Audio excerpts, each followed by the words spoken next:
Hello and welcome to our online chemistry class. In this video lecture, we discuss about the IUPAC for organic compound.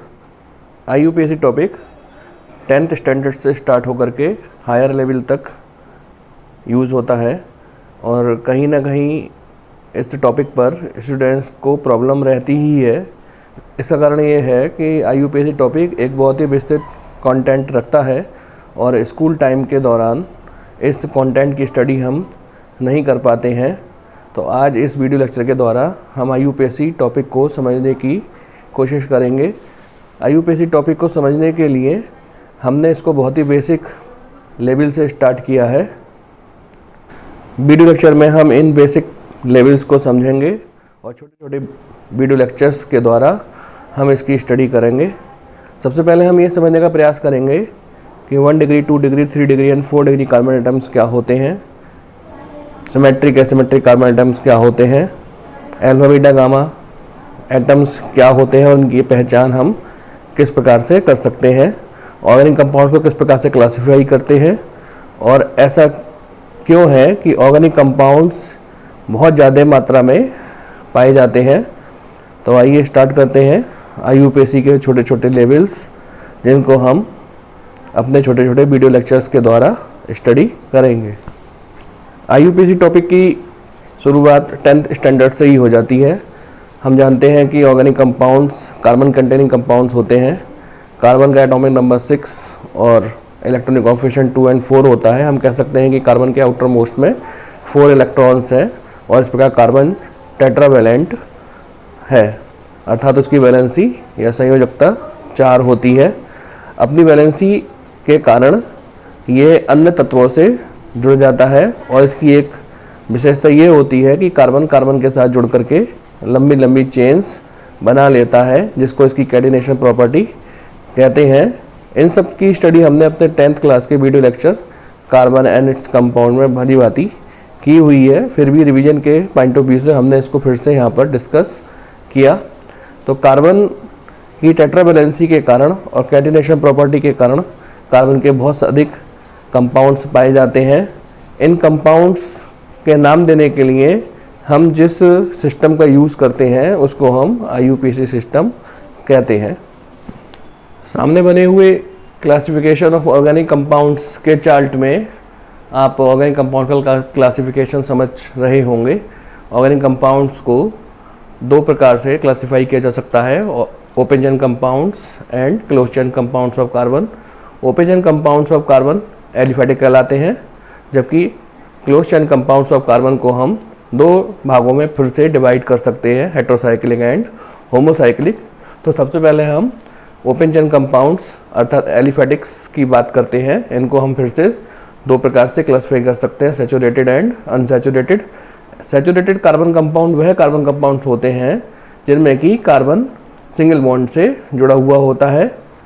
यहाँ पर हमको ये ध्यान रखना है कि यहाँ कार्बन की ओपन चेन सीरीज़ होगी और जब इस प्रकार से कार्बन ओपन चेन सीरीज़ में सिंगल बॉन्ड से जुड़ता है तो वह एल्केन कहलाते हैं। इनका जनरल फार्मूला CnH2n+2 होता है, जहाँ n की वैल्यू 1, 2, 3 एंड सो एन रहती है। अनसैचुरेटेड ऑर्गेनिक कंपाउंड्स फिर से 2 भागों में डिवाइड किए जा सकते हैं, double bond containing open chain compounds and triple bond containing open chain compounds. Double bond containing open chain compound को हम एल्कीन्स कहते हैं। इनका जनरल फार्मूला CnH2n होता है और यहाँ पर n की वैल्यू 2 से स्टार्ट होती है, क्योंकि कम से कम 2 कार्बन के बीच में डबल बॉन्ड होगी। जबकि triple bond containing open chain compounds alkyne कहलाते हैं। इनका जनरल फार्मूला CnH2n-2 होता है। यहाँ पर भी n की वैल्यू 2 से स्टार्ट होती है, क्योंकि कम से कम 2 कार्बन के बीच में ट्रिपल बॉन्ड होगी। तो ओपन चेन कंपाउंड का क्लासिफिकेशन हमने पढ़ा। ओपन चेन कंपाउंड्स को हम एलिफेटिक कहते हैं। आइए क्लोज चेन कंपाउंड्स की ओर बढ़ते हैं। जैसा कि आप सामने लिखा हुआ देख रहे हैं, close chain compound of carbon 2 प्रकार के होते हैं, heterocyclic organic compound and homocyclic organic compound. Heterocyclic organic compound जैसे कि इनके नाम से ही ज्ञात होता है, हेटेरो का मतलब होता है कि साइकिल में अर्थात चक्र में कार्बन के अतिरिक्त कोई अन्य तत्व भी उपस्थित होगा। इन अन्य तत्वों में ऑक्सीजन और सल्फर ये तत्व हो सकते हैं। इसी प्रकार होमोसाइक्लिक ऑर्गेनिक कंपाउंड्स जैसे कि इनके नाम से ही स्पष्ट, होमो का मतलब होता है सेम।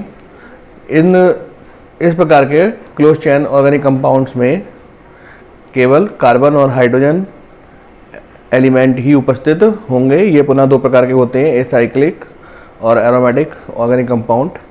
एसाइक्लिक एरोमेटिक कंपाउंड ऐसे एरोमेटिक कंपाउंड्स होते हैं जिनमें कि चक्र में अर्थात साइकिल में कार्बन और हाइड्रोजन आपस में सिंगल बॉन्ड से जुड़े हुए होते हैं।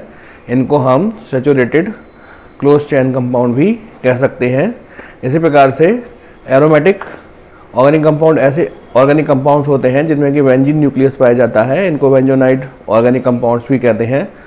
बेंजोनाइड या एरोमेटिक ऑर्गेनिक कंपाउंड्स ऐसे ऑर्गेनिक कंपाउंड्स होते हैं जिनमें बेंजीन न्यूक्लियस पाई जाती है। बेंजीन न्यूक्लियस 6 कार्बन की close chain hexagonal type structure होती है, जिसमें कि अल्टरनेट अर्थात एकांतर क्रम में सिंगल बॉन्ड और डबल बॉन्ड उपस्थित होता है। प्रत्येक कार्बन के साथ कार्बन के तल में एक एक हाइड्रोजन लगा होता है। इसका जनरल फॉर्मूला CnH2n -6y होता है, जहाँ पर n कार्बन जिनकी संख्या 6, 10, 14, 18 इस प्रकार से हो सकती है, जबकि बाई बेंजीन न्यूक्लियस की संख्या होती है।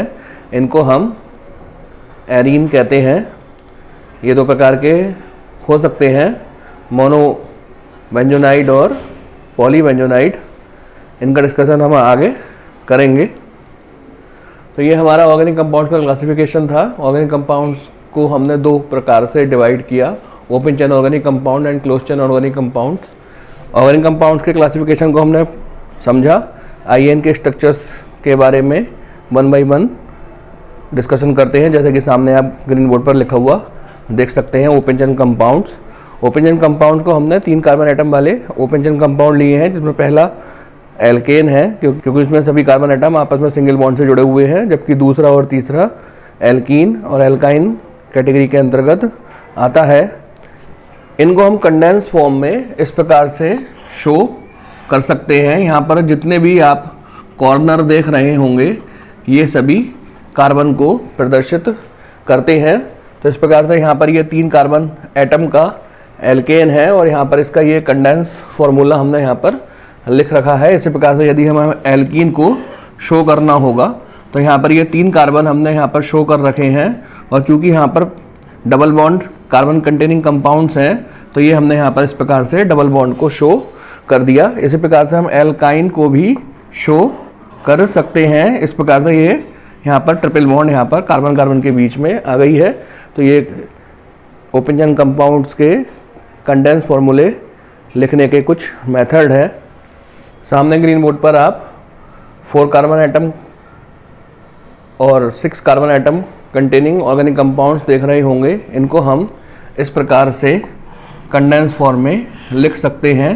यहाँ पर ये जो जितने आप कॉर्नर देख रहे हैं ये सब कार्बन को शो करते हैं, और इन सब कार्बन के बीच में सिंगल बॉन्ड प्रेजेंट है। यहाँ पर 6 carbon containing organic compound open chain में लिख रखा है, जिसको हम इस प्रकार से शो कर सकते हैं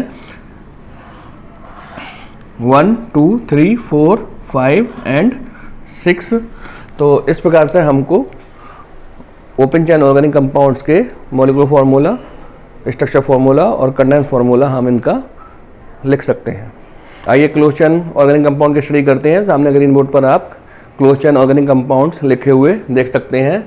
इसमें 4 कार्बन एटम का क्लोज चेन ऑर्गेनिक कंपाउंड है, जिसको हम कंडेंस फॉर्म में इस प्रकार से शो कर सकते हैं। यहाँ पर जितने भी ये कॉर्नर हैं ये सब कार्बन को शो करते हैं।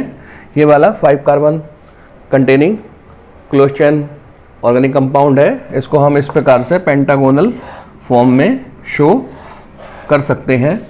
तो इस प्रकार से हम क्लोज चेन ऑर्गेनिक कंपाउंड्स के स्ट्रक्चर फार्मूला और कंडेंस फार्मूला लिख सकते हैं। सामने ग्रीन बोर्ड पर आप हेटेरोसाइक्लिक ऑर्गेनिक कंपाउंड्स का स्ट्रक्चर फार्मूला लिखा हुआ देख रहे हैं। जैसे कि आपको ज्ञात हो गया है कि यहाँ पर साइकिल में चक्र में कार्बन के अतिरिक्त अन्य और कोई भी तत्व ऑक्सीजन या नाइट्रोजन या सल्फर प्रेजेंट हो सकता है। तो ये हेटेरोसाइक्लिक ऑर्गेनिक कंपाउंड है। इसका कंडेंस फार्मूला हम इस प्रकार से लिख सकते हैं। यहाँ पर बीच में हम यहाँ पर ऑक्सीजन को शो कर देंगे और यहाँ पर ये double bond containing carbon atoms आ गए। इसी प्रकार से हम इसको भी इस प्रकार से लिख सकते हैं। कंडेंस फार्मूला लिखने से समय की और स्थान की बचत होती है, यही इसकी इम्पोर्टेंस है। सामने ग्रीन बोर्ड पर आप बेंजोनाइड ऑर्गेनिक कंपाउंड्स लिखे हुए देख सकते हैं। बेंजोनाइड ऑर्गेनिक कंपाउंड्स वह ऑर्गेनिक कंपाउंड्स होते हैं जिनमें कि बेंजीन न्यूक्लियस प्रेजेंट होती है। बेंजीन न्यूक्लियस 6 कार्बन एटम की क्लोज चेन स्ट्रक्चर होती है, जिसमें कि अल्टरनेट एक single bond and double bond present होता है और प्रत्येक कार्बन पर एक एक हाइड्रोजन लग रहा होता है। तो ये बेंजीन न्यूक्लियस हमने यहाँ पर लिख रखी है। इसका कंडेंस फार्मूला हम हेक्सागोनल फॉर्म में इस प्रकार से बना सकते हैं। जितने भी ये आप कॉर्नर देख रहे हैं ये सभी कार्बन को शो करते हैं। यहाँ पर इन दोनों कार्बन के बीच में डबल बॉन्ड है, तो यहाँ पर डबल बॉन्ड लगा दी, single bond, double bond, single bond, double bond, single bond. तो इस बेंजोनाइड स्ट्रक्चर को हम इस प्रकार से कंडेंस फॉर्म में शो करके स्थान की और समय की बचत कर सकते हैं। इस वाले बेंजोनाइड स्ट्रक्चर को हम इस प्रकार से लिख सकते हैं। यहाँ पर इन दोनों कार्बन एटम्स के बीच में डबल बॉन्ड है, तो ये डबल बॉन्ड यहाँ पर आ गया, सिंगल बॉन्ड, यहाँ double bond, single bond, double bond, single bond. तो एक स्थान छोड़ करके सिंगल बॉन्ड और डबल बॉन्ड का होना, इनको हम अल्टरनेट फॉर्म में एक single bond and double bond का उपस्थित होना कहते हैं। ऑर्गेनिक कंपाउंड्स का जो क्लासिफिकेशन था उसकी हमने स्टडी कर ली। अब हम टाइप ऑफ कार्बन एटम्स की स्टडी करेंगे। टाइप ऑफ कार्बन एटम्स हम इनको अनेक प्रकार से क्लासिफाई कर सकते हैं। एक प्रकार के carbon atom 1 degree, 2 degree, 3 degree and 4 degree carbon atoms, जिनको हम हिंदी में प्राथमिक, द्वितीयक, तृतीयक और चतुष्यक कार्बन परमाणु कहते हैं। और इनको अंग्रेजी में हम प्राइमरी, सेकेंडरी, टर्शरी और क्वाटरनरी कार्बन एटम कहते हैं। एक प्रकार के कार्बन एटम ये होते हैं, जबकि दूसरे प्रकार के कार्बन एटम सिमेट्रिक और एसिमेट्रिक कार्बन एटम होते हैं। जबकि तीसरे प्रकार के carbon atom alpha, beta, gamma इस प्रकार के कार्बन एटम्स होते हैं। तो आइए इनकी पहचान कैसे करेंगे, इनको सीखने का प्रयास करते हैं। पहला क्लासिफिकेशन हमने primary 1 degree, secondary 2 degree, tertiary 3 degree और न्यू अर्थात 4 डिग्री कार्बन एटम को समझने के लिए लिया है। यहाँ पर हम एक सीरीज़ बनाते हैं। इस सीरीज़ में 2 कार्बन एटम प्रेजेंट हैं और ये दोनों ही कार्बन एटम इस प्रकार से एक दूसरे से अटैच हैं, इस प्रकार से एक दूसरे से जुड़े हुए हैं कि प्रत्येक कार्बन से एक अन्य कार्बन अटैच लग रहा होगा। जैसे ये वाला कार्बन एटम जो है इससे एक अन्य कार्बन, ये वाला कार्बन जुड़ा हुआ है। इसी प्रकार से ये वाला जो कार्बन एटम है इससे ये वाला कार्बन एटम जुड़ा हुआ है। तो ऐसा कार्बन एटम जिससे कि एक अन्य कार्बन एटम और जुड़ा हुआ होता है उसको हम 1 डिग्री या प्राइमरी कार्बन एटम कहते हैं। यहाँ पर इस सीरीज़ के अंदर दोनों ही 1 डिग्री या प्राइमरी कार्बन एटम्स हैं। सामने हमने ग्रीन बोर्ड पर एक अन्य सीरीज़ 3 कार्बन एटम की ले रखी है।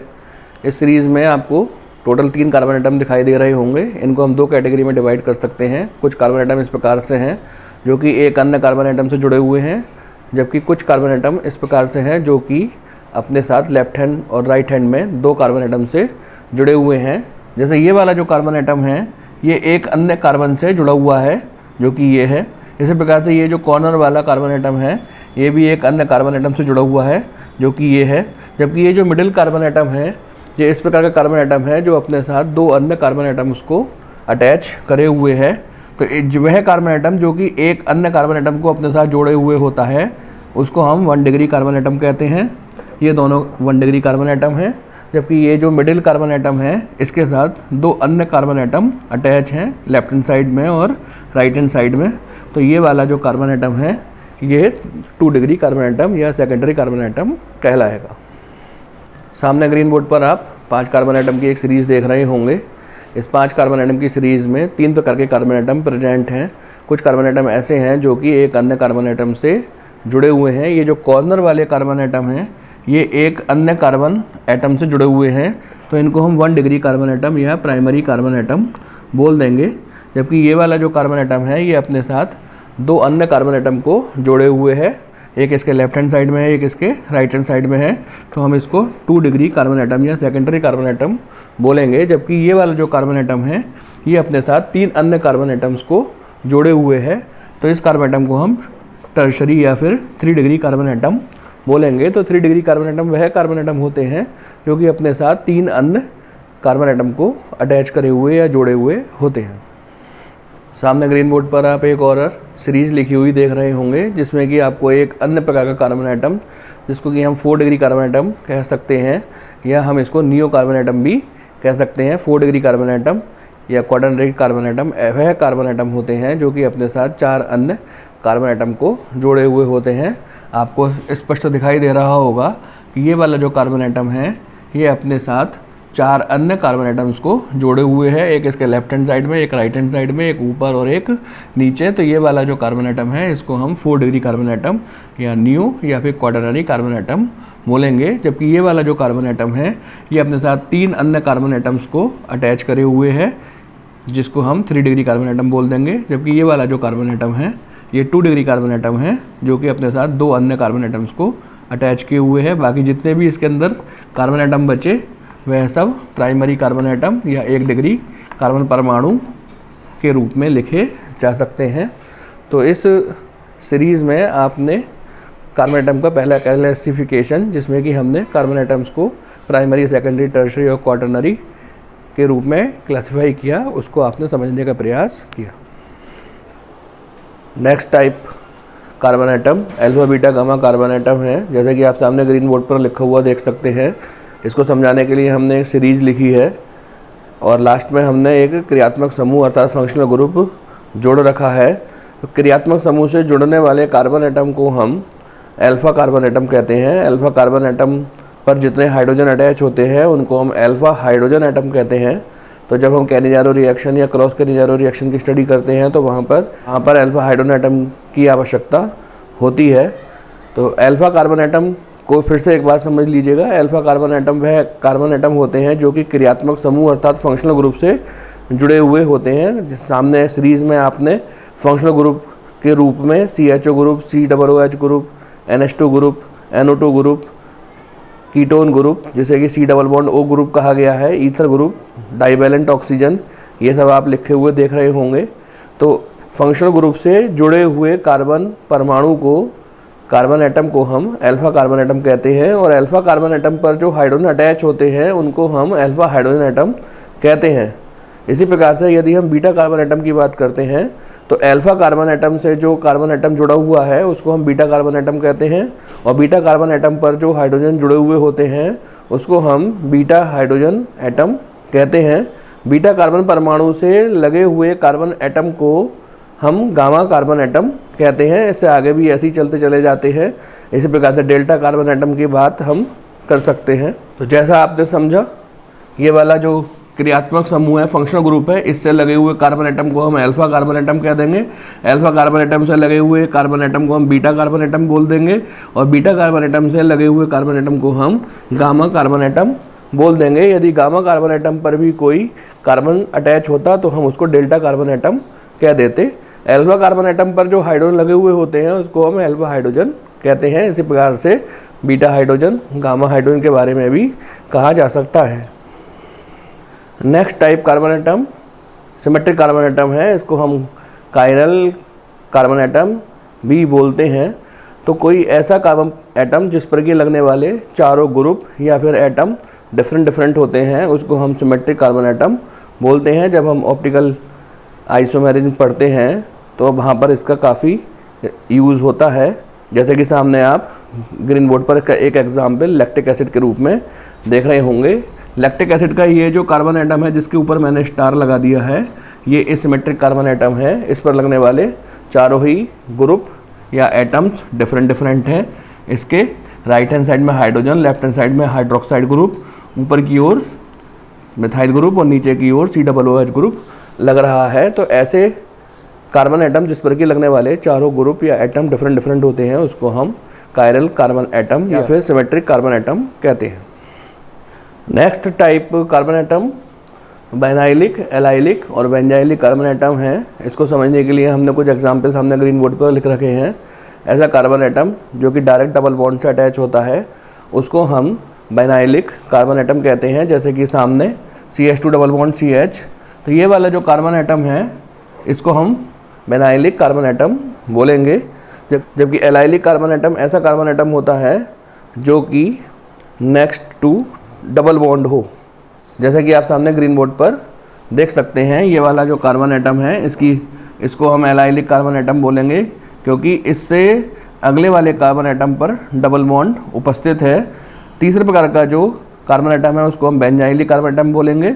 बेंजीन न्यूक्लियस से अटैच कार्बन एटम को हम बेंजाइलिक कार्बन एटम बोलते हैं।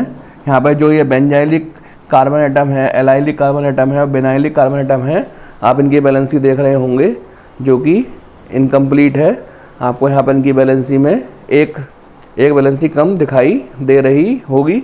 तो फिर से एक बार रिवाइज कर देते हैं। बेंजाइलिक कार्बन एटम ऐसे कार्बन एटम होते हैं जो कि बेंजीन से अटैच होते हैं, जबकि एलाइलिक कार्बन एटम ऐसे कार्बन एटम होते हैं जो कि next to double bonded carbon atom से अटैच होते हैं, जबकि बेनाइलिक कार्बन एटम ऐसे कार्बन एटम होते हैं जो कि डबल बॉन्डेड कार्बन एटम से अटैच होते हैं और इनकम्प्लीट वैलेंसी को रखते हैं। आइए अपनी नॉलेज को थोड़ा सा और इंक्रीज़ करते हैं। यदि बेनाइलिक कार्बन एटम से कोई अन्य एटम जुड़ा हुआ होता है तो हम उसको उसी नाम से बुला देते हैं। जैसे यहाँ पर ये जो इतना पार्ट है इसको हम बेनाइलिक बोलेंगे और इसके बेनाइलिक कार्बन एटम पर क्लोरीन लगा हुआ है, तो इस मॉलिक्यूल का नाम बेनाइलिक क्लोराइड हो जाएगा। इसी प्रकार से इतना जो पार्ट है इसको हम एलाइलिक बोलेंगे और इसके एलाइलिक कार्बन एटम पर क्लोरीन लगा हुआ है, तो इस वाले मॉलिक्यूल का नाम एलाइलिक क्लोराइड हो जाएगा। इसी प्रकार से इस पार्ट को हम बेंजाइलिक बोलते हैं और इस बेंजाइलिक कार्बन पर क्लोरीन अटैच है तो इसको हम बोल देंगे बेंजाइल क्लोराइड।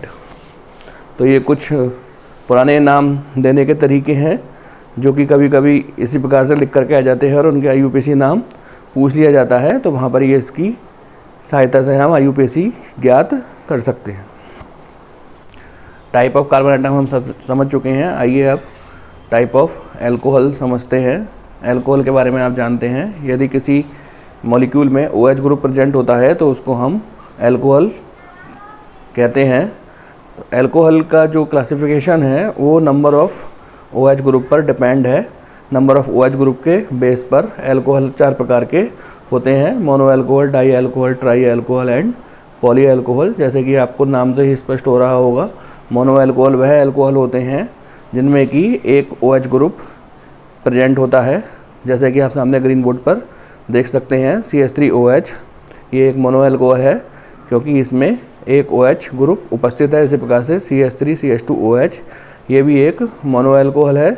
और अगले एग्जाम्पल के बारे में भी हम इसी प्रकार से बोल सकते हैं। जबकि डाई एल्कोहल वह एल्कोहल होते हैं जिनमें कि 2 OH ग्रुप अलग अलग कार्बन पर प्रेजेंट होते हैं। ये जो OH ग्रुप होने चाहिए वो अलग अलग कार्बन एटम पर उपस्थित होने चाहिए, एक ही कार्बन एटम पर 2 OH ग्रुप उपस्थित नहीं होने चाहिए। यदि एक ही कार्बन पर 2 OH ग्रुप उपस्थित होते हैं तो इस प्रकार बनने वाला डाई एल्कोहल अनस्टेबल होता है, वह डिसोसिएट हो जाता है। तो सामने हम ग्रीन बोर्ड पर डाई एल्कोहल का example CH2OH, CH2OH, ethylene glycol देख रहे होंगे। जबकि तीसरे प्रकार के एल्कोहल ट्राई एल्कोहल हैं। ट्राई एल्कोहल जैसे कि आप सामने एग्जाम्पल से स्पष्ट देख सकते हैं कि अलग अलग कार्बन एटम पर 3 OH ग्रुप प्रेजेंट होने चाहिए। सामने सबसे स्मॉलेस्ट ट्राई एल्कोहल के रूप में हमने ग्लिसरीन को लिख रखा है। और पॉली एल्कोहल वह एल्कोहल होते हैं जिसमें कि 3 से अधिक OH ग्रुप प्रेजेंट होते हैं। इसके एग्जाम्पल के रूप में हमने ग्लूकोज का स्ट्रक्चर बना रखा है जिसमें कि 5 OH ग्रुप अलग अलग कार्बन एटम पर उपस्थित हैं। मोनो एल्कोहल को आगे फिर से क्लासीफाई किया जा सकता है। जैसे कि सामने आप ग्रीन बोर्ड पर देख सकते हैं, मोनो एल्कोहल फिर से 3 प्रकार से क्लासीफाई किए जा सकते हैं: 1 degree mono alcohol, 2 degree mono alcohol and 3 degree mono alcohol. 1 degree mono alcohol क्या होते हैं? यदि एक OH group 1 degree carbon atom से अटैच होता है तो हम उसको 1 डिग्री मोनो एल्कोहल कहते हैं। इसी प्रकार से 2 डिग्री कार्बन एटम पर यदि OH ग्रुप लगा हुआ होता है तो ऐसे एल्कोहल को हम 2 डिग्री या 2 डिग्री मोनो एल्कोहल कहते हैं। इसी प्रकार हम 3 डिग्री मोनो एल्कोहल के बारे में बोल सकते हैं। यदि 3 डिग्री कार्बन एटम पर OH ग्रुप अटैच होता है, या इसको और इस प्रकार से कह सकते हैं, यदि 3 डिग्री कार्बन एटम पर एक OH ग्रुप अटैच होता है तो उसको हम 3 डिग्री मोनो एल्कोहल कहते हैं। आइए इसको एग्जाम्पल के द्वारा स्पष्ट करते हैं। 1 डिग्री मोनो एल्कोहल के नीचे जो एग्जाम्पल लिखा हुआ है उसमें आप देख सकते हैं कि OH group 1 degree carbon atom से अटैच है। ये वाला जो कार्बन एटम है ये 1 डिग्री कार्बन एटम है। इसको हम अपने पीछे वीडियो में डिस्कस कर चुके हैं। वह कार्बन एटम जिस पर कि केवल एक अन्य कार्बन अटैच होता है उसको हम 1 डिग्री कार्बन एटम कहते हैं। यदि 1 डिग्री कार्बन एटम पर OH ग्रुप लगा हुआ होता है तो उसको हम 1 डिग्री मोनो अल्कोहल कहते हैं। तो ये दोनों एग्जाम्पल जो हैं 1 डिग्री मोनो अल्कोहल के हैं, क्योंकि इसमें जो OH ग्रुप है वो 1 डिग्री कार्बन एटम पर अटैच है। जबकि 2 डिग्री मोनो अल्कोहल के नीचे जो एग्जाम्पल लिखा हुआ है उसमें आपको स्पष्ट हो गया होगा कि ये वाला जो कार्बन एटम है ये 2 डिग्री कार्बन एटम है। इस पर लगा हुआ जो OH ग्रुप है वो 2 डिग्री कार्बन एटम पर अटैच है। 2 डिग्री कार्बन एटम क्या होता है इसको हम पीछे वीडियो में डिस्कस कर चुके हैं। ऐसा कार्बन एटम जिस पर कि 2 अन्य कार्बन अटैच होते हैं उसको हम 2 डिग्री कार्बन एटम कहते हैं। और यदि 2 डिग्री कार्बन एटम पर OH ग्रुप अटैच होता है तो हम उसको 2 डिग्री मोनो अल्कोहल कह सकते हैं।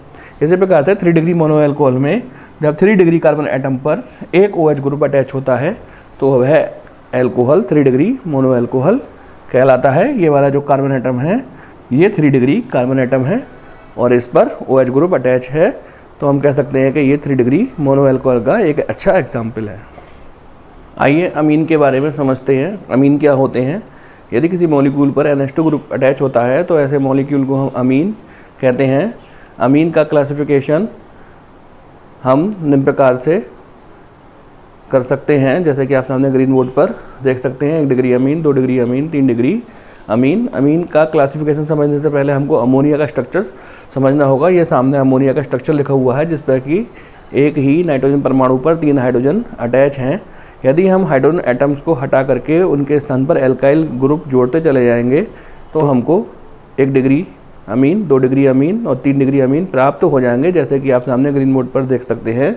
1 डिग्री अमीन के नीचे लिखा हुआ है कि NH3 में से हमने एक हाइड्रोजन हटा करके एक एल्काइल अटैच कर दिया है, तो इस प्रकार RNH2 ग्रुप हमको प्राप्त होता है। तो वह यौगिक या मॉलिक्यूल जिनमें कि RNH2 ग्रुप पाया जाता है उनको हम 1 डिग्री अमीन कहते हैं। इसी प्रकार से अमोनिया में से यदि 2 हाइड्रोजन परमाणु हटा करके 2 एल्काइल लगा देते हैं तो हमको 2 डिग्री अमीन प्राप्त हो जाते हैं। तो हम कह सकते हैं यदि किसी मॉलिक्यूल का फॉर्मूला R2NH है तो वह 2 डिग्री अमीन होगा। इसी प्रकार से हम 3 डिग्री अमीन के बारे में कह सकते हैं। यदि अमोनिया के तीनों हाइड्रोजन एटम को एल्काइल से रिप्लेस कर देते हैं तो हमको 3 डिग्री अमीन प्राप्त हो जाते हैं। इनका जनरल फार्मूला R3N होता है। तो 1 डिग्री अमीन, 2 डिग्री अमीन और 3 डिग्री अमीन जो हैं वो 1 डिग्री अल्कोहल, 2 डिग्री अल्कोहल और 3 डिग्री अल्कोहल से थोड़ा सा भिन्न है, इसलिए यहाँ पर इनको डिस्कशन करना पड़ा। यदि आपको कोई परेशानी है या आपकी कोई क्वेरी है तो आप उसको कमेंट बॉक्स में या फिर व्हाट्सएप ग्रुप पर पूछ सकते हैं। इस प्रकार हमारा IUPAC का जो फर्स्ट पार्ट है, फर्स्ट वीडियो लेक्चर है, वह कंप्लीट होता है। इसमें हमने बहुत ही बेसिक नॉलेज प्राप्त की है। इस बेसिक नॉलेज की आवश्यकता हमको IUPAC के समय होगी जब हम इनके नाम देंगे, जब हम इन ऑर्गेनिक कंपाउंड्स के नाम देंगे IUPAC सिस्टम के अनुसार, तो इन शब्दावली की, इन टर्मोलॉजी की आवश्यकता होगी। तो इस प्रकार हमारा फर्स्ट वीडियो लेक्चर यहाँ पे कंप्लीट होता है। अब जब हम अपने सेकंड वीडियो लेक्चर में मिलेंगे तो IUPAC से संबंधित रूल्स, उनकी प्रेफरेंस टेबल के बारे में स्टडी करेंगे।